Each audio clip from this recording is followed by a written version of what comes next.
Good morning बेटा। तो अब हम रिवीजन शुरू करेंगे यूटी 2 के लिए। सिलेबस आपको मिल गया है। There are 3 chapters in your second UT. Soil chapter number 10 and then electric charges at rest chapter number 11 and chapter number 12, which is light. So today we are going to start the revision of chapter soil.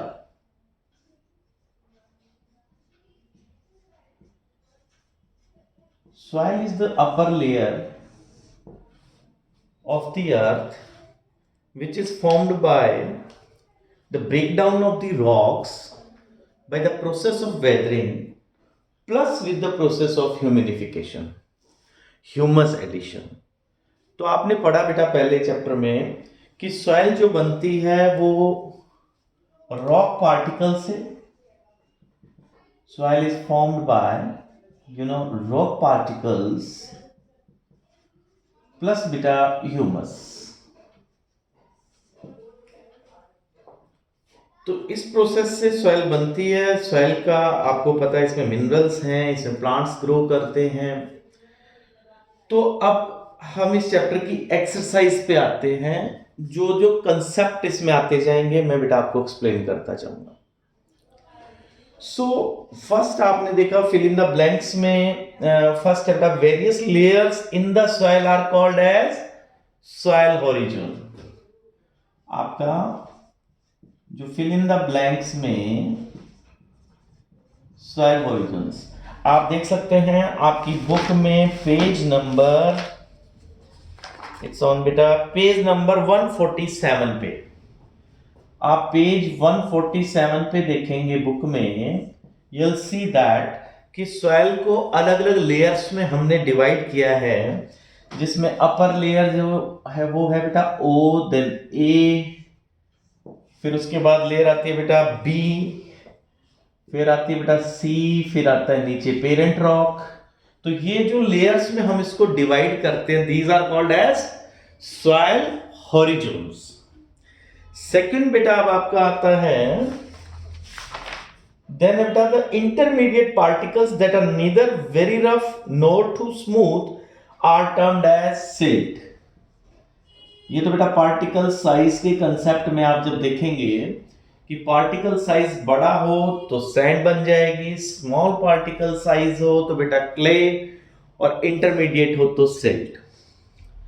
Third बेटा dash is the tendency of similar particles to stick to one another. तो similar particles आपस में sticky जो surface है जिसके कारण उनके बीच में फोर्स अट्रैक्शन है, that is called as cohesion.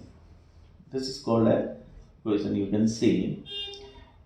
और डिफरेंट हो पार्टिकल्स, जैसे फॉर एग्जांपल देखते हैं बेटा, जैसे मान लो ये प्लांट है, इस प्लांट में जैसे ये पानी जा रहा है, पानी के पार्टिकल्स के बीच में जो टेंडेंसी है अट्रैक्शन की, तो ये क्या होगी कोहेजन। और वाटर प्लस जाइलम की जो होगी वो क्या होगी एडिशन। ये आपकी बुक में एक्सप्लेन किया हुआ है। डिफरेंट हो अगर अट्रैक्शन करने वाले particles, then phenomena is called as adhesion. Then बेटे सॉइल एयर इज इंपॉर्टेंट। जो रूट्स के पास एयर होती है, जैसे यूं है रूट्स, ये रूट्स हैं बेटा, यहाँ पे ये पार्टिकल्स हैं, इन पार्टिकल्स के बीच में यहाँ एयर होती है। Then what is the use of this air. मिट्टी लूज करते हैं ना आप अपने पोर्ट प्लांट में भी घर देखिएगा कि जो गार्डनर है वो इसको लूज करता है ताकि ज्यादा एयर ट्रैप हो और इस प्लांट की ग्रोथ भी देखना आप ज्यादा होगी। तो इस एयर से प्लांट की ग्रोथ का क्या रिलेशन हुआ। प्लांट की ग्रोथ का रिलेशन ये हुआ बेटा कि इस एयर से क्या होता है रेस्पिरेशन। तो रेस्पिरेशन जो प्रोसेस चलता है रूट का, वो किससे चल रहा है, the air trapped between the particles. तो अगर हम प्लांट में पानी ज्यादा डाल दें तो ये एयर निकल जाती है और फिर रेस्पिरेशन बंद हो जाता है। प्लांट जो है रेस्पिरेशन नहीं कर पाएगा, रूट्स रेस्पिरेशन नहीं कर पाएगा तो ग्रोथ खत्म हो जाएगी प्लांट की, सेल्स मर जाएंगे उसकी। सो बेटा नेक्स्ट है अब fifth number, fifth fill in the blank क्या है? फिफ्थ है बेटा, dash and dash causes soil pollution. इसमें आप कुछ भी लिख सकते हैं, कितने भी आप इसमें आंसर, कई ऑप्शंस बनते हैं। जैसे आपने अगर सॉइल के अंदर पेस्टिसाइड डाल दिए तो पोल्यूशन कॉज करेगा, प्लास्टिक डाल दिया तो पोल्यूशन कॉज करेगा।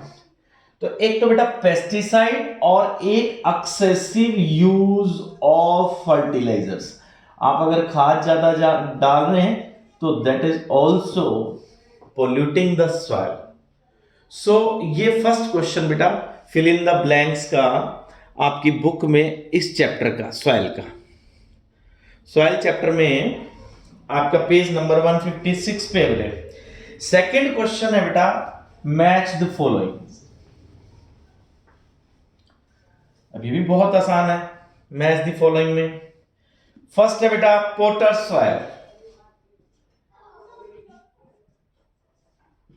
पोटर सॉइल कैसी होती है? पोटर सॉइल ऑब्वियसली क्ले होता है बेटा, है ना, चिकनी मिट्टी यूज करते हैं। सेकेंड है बेटा ऑर्गेनिक मटेरियल। ऑर्गेनिक मटेरियल यानी ह्यूमस। तो ऑर्गेनिक मटेरियल में आप कौन सा ऑप्शन सिलेक्ट करेंगे? सेकंड के लिए आप सिलेक्ट करेंगे ह्यूमस, आपके इसमें सामने दिया हुआ है, आप देखिए बुक में। तो ऑर्गेनिक मटेरियल ह्यूमिनिफिकेशन ही होता है ना बेटा, ऐड करते हैं इस बुक में। आप फर्स्ट जब सॉइल फॉर्मेशन का प्रोसेस पढ़ेंगे तो मैंने जैसे अभी बताया आपको कि सॉइल कैसे बनती है, रॉक पार्टिकल से प्लस ऑर्गेनिक मैटर ह्यूमिनिफिकेशन से। थर्ड ऑप्शन है बेटा वर्मी कंपोस्ट, बहुत फेमस है, तो लोअर क्लासेस से पढ़ते आ रहे हैं आप। वर्मी कंपोस्ट आजकल बहुत डिमांड है इसकी। वर्मी कंपोस्ट क्या होती है बेटा? अर्थवॉर्म से जो फर्टिलाइजर्स, मेन्योर जो बनाएंगे हम, जो मेन्योर इससे आएगी अर्थवॉर्म से, दैट इज वर्मी कंपोस्ट। तो इसके सामने ऑप्शन कौन सा आएगा? अर्थवॉर्म। अर्थवॉर्म फ्रेंड है ना बेटा फार्मर का, तो वर्मी कंपोस्ट का ऑप्शन अर्थवॉर्म। इसके बाद बेटा नेक्स्ट है सैंडी सॉइल। सैंडी सॉइल कौन सी होती है? सैंडी सॉइल अगर आप राजस्थान गए हो तो वहां पे जो सॉइल है दैट इज सैंडी सॉइल। क्यों उसको सैंडी सॉइल का? क्योंकि उसका पार्टिकल साइज बहुत बड़ा है। पार्टिकल साइज बड़ा होने से क्या होगा? देखो, अगर पार्टिकल साइज बड़ा होगा तो ये देखो आप, इन पार्टिकल के बीच में गैप ज्यादा है, देखो बड़े पार्टिकल्स होंगे तो वो सेटल नहीं हो पाते। तो सेटल नहीं होने से प्रॉब्लम क्या होगी कि जैसे हम पानी डालते हैं वो पानी इनके थ्रू नीचे चला जाएगा। तो इसका मतलब प्लांट्स के लिए सैंडी सॉइल अच्छी नहीं होगी। और इसकी जगह अगर हमारे पास क्ले सॉइल हो तो क्ले सॉइल के पार्टिकल देखो बहुत छोटे होते हैं ऐसे, तो इनके बीच में आप देखो स्पेस बिल्कुल मिनिमम है। तो अब इस मिट्टी के साथ प्रॉब्लम क्या है? इस पे पानी डालो तो वो ऊपर ही रहेगा, नीचे नहीं जाएगा। तो इस सॉइल में, सैंडी सॉइल में एयर ज्यादा है, इसके पास एयर है ही नहीं, इसमें पानी नहीं रुकता, इसके पास सारा पानी ऊपर हो गया। तो फिर मिट्टी कैसी होनी चाहिए? इन दोनों का मिक्सचर। हमें एयर भी चाहिए और हमें पानी भी रोकना है, तो हम इसका मिक्स जब करते हैं तो उसको क्या कहते हैं बेटा? Loamy soil. तो चलिए अब यहां पे हम देख रहे थे, हाँ अब देखो ऑप्शन आपका फोर्थ, सैंडी सॉइल में क्या एयर ज्यादा है, तो इसका ऑप्शन क्या आ जाएगा? Well aerated. इसमें एयर ज्यादा है, वेल एरेटेड। फिफ्थ ऑप्शन है आपका बेटा concrete floor. Concrete floor, concrete floor में सीमेंट यूज करते हैं, वहां ना पानी एब्जॉर्ब होता ना उसके थ्रू पास होता। तो इसलिए कंक्रीट फ्लोर के ऊपर आप अपने घर में जो फ्लोर है उस पर पानी डाल दो, वो कोई उसके अंदर थोड़ी जाएगा। It means no absorption. तो इट मींस नो परकोलेशन, पानी मूव करेगा नहीं इसके थ्रू। तो इसका ऑप्शन हो गया बेटा नो परकोलेशन। तो ये क्वेश्चन भी हमारा हो गया, ठीक है, मैच द फॉलोइंग वाला ये क्वेश्चन भी हो गया बेटा। अब आगे चलते हैं tick the correct option. Tick the correct option में एमसीक्यूज है, बहुत ही आसान है बेटा। अगर आपने पूरा चैप्टर पढ़ा है तो इतने इजी है कि आपको जैसे रीड करेंगे आंसर पता लग जाएगा। तो एमसीक्यूज में बेटा फर्स्ट आपका देखते हैं, एक्सरसाइज आप तभी कर पाएंगे अगर आपने चैप्टर रीड किया हो। बिना चैप्टर रीड किए आपको एक्सरसाइज करने का कोई फायदा नहीं है बच्चे।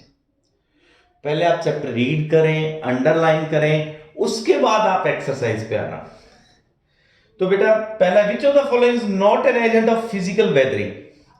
जो नीचे दिए हैं इन ऑप्शंस में से कौन सा फिजिकल वेदरिंग नहीं करता। अब वेदरिंग क्या होती है, रॉक पार्टिकल्स टूटते हैं, तो रॉक्स जब टूटती हैं पार्टिकल्स में, इस प्रोसेस को वेदरिंग कहते हैं। तो इसमें फिजिकल यानी जो, जैसे मान लो वाटर, एयर, ये क्या करते हैं, ये बाय फोर्स रॉक्स को तोड़ते हैं, मतलब फिजिकल फोर्स लगाते हैं। तो फिजिकल फोर्स कौन लगाएगा, देखिए अब आप ऑप्शन देखते हैं, विंड तोड़ती है, फिजिकल फोर्स लगाती है। टेम्परेचर फिजिकली तोड़ सकता है। वाटर, स्पीड से पानी आ रहा हो तो पत्थर टूट जाएंगे, फोर्स लगाएगा। लेकिन ऑर्गेनिक एसिड रॉक्स को नहीं तोड़ सकते, है ना। अब जो एसिड है वो तो केमिस्ट्री होगी ना, वो तो केमिकल एक्शन से रॉक्स को तोड़ेगा, तो इट मींस ये फिजिकल एजेंट नहीं है। तो आपका करेक्ट ऑप्शन क्या हो गया, ये ऑर्गेनिक एसिड्स बेटे। Which of these is the lowest origin of the soil profile. अब किसी जगह पे आप मिट्टी देख रहे हो, अभी अपन देखा था, जैसे अपर लेयर क्या थी, ओ, मिट्टी को आप ऐसे डिवाइड करें लेयर्स में, ए, फिर क्या था बेटा बी, फिर क्या था सी, फिर क्या था रॉक, पेरेंट रॉक। तो सेकंड क्वेश्चन का आपका आंसर होगा बेटा सब सॉइल नहीं, ग्रेवल भी नहीं, ह्यूमस भी नहीं, तो क्या होगा बेटा bedrock. Second option is the bedrock. Now in the third बेटा, which organism is known as nature's ploughman. कौन है जो फार्मर का फ्रेंड है और नेचुरली मिट्टी को लूज करता है ना। अगर फार्मर की फील्ड में जो नेचुरली लूज करेगा, आप एजेंट देखो, हनी भी नहीं रहती मिट्टी में, उसके बाद बेटा बर्ड्स नहीं है, उसके बाद बेटा रैट नहीं, तो बचा कौन, अर्थवॉर्म। केंचुआ जो रहेगा वो मिट्टी के अंदर जाएगा, मिट्टी को लूज करेगा, एयर ज्यादा ट्रैप होगी, प्लस वो ऐड भी करेगा मटेरियल भी, ठीक है।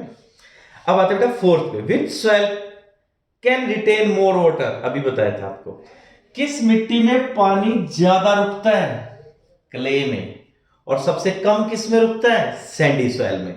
तो आपका आंसर हो गया क्ले सॉइल। इसका आंसर हो गया बेटा क्ले सॉइल। क्यों रोकती है क्ले सॉइल, क्योंकि पार्टिकल साइज बहुत छोटा है। पार्टिकल साइज छोटा होने के कारण इनके बीच में एयर ट्रैप कम होगी, एयर ट्रैप कम होगी, पानी को पास करने को जगह नहीं मिलेगी, तो सबसे ज्यादा पानी रोकता है। तो ये सॉइल हमें कब चाहिए, ऐसी क्रॉप्स जिनको ज्यादा पानी की जरूरत हो, जैसे राइस, उसमें आपको ऐसी मिट्टी चाहिए। अब बेटा नेक्स्ट लास्ट क्वेश्चन है आपके एमसीक्यू में, coconut trees thrive in coastal regions where the soil present is mainly. Coconut tree जब ग्रो करता है तो वो किस में करता है बेटा, आपने थ्योरी में पढ़ा है, सैंडी सॉइल में। इसको एयर ज्यादा चाहिए, ठीक है बेटा, सैंडी सॉइल। ये तो हो गया हमारे एमसीक्यूज। अब आते हैं बेटा answer the following questions in brief. जो आपको आपने नोटबुक में आंसर्स लिख रखे हैं, उनमें फर्स्ट है बेटा, state the meaning of term soil. Question 1, soil क्या होती है, अपर लेयर होती है, ठीक है, अपर लेयर होती है, बनती कैसे है, रॉक पार्टिकल से, प्लस ऑर्गेनिक मैटर ऐड होता है, तो ह्यूमस हो गया। आप बुक में आएंगे तो पहले पेज पे देखिए, soil can be defined as naturally occurring loose covering of broken rock particles। इसमें क्या है, रॉक पार्टिकल्स है, प्लस इसमें क्या होता है बेटा, ह्यूमस। तो रॉक पार्टिकल्स और डिकेइंग ऑर्गेनिक मैटर, जो गला सड़ा ऑर्गेनिक, ऑर्गेनिक का मतलब लिविंग से रिलेटेड, यानी डेड प्लांट्स, डेड एनिमल्स, तो वो जब ऐड होंगे तो ऑर्गेनिक मैटर यानी ह्यूमस ऐड होगा। On the surface of earth it is capable of supporting life, this can support the life, support life. तो सॉइल की डेफिनेशन बन गई ना। सेकेंड क्वेश्चन देखते हैं बेटा।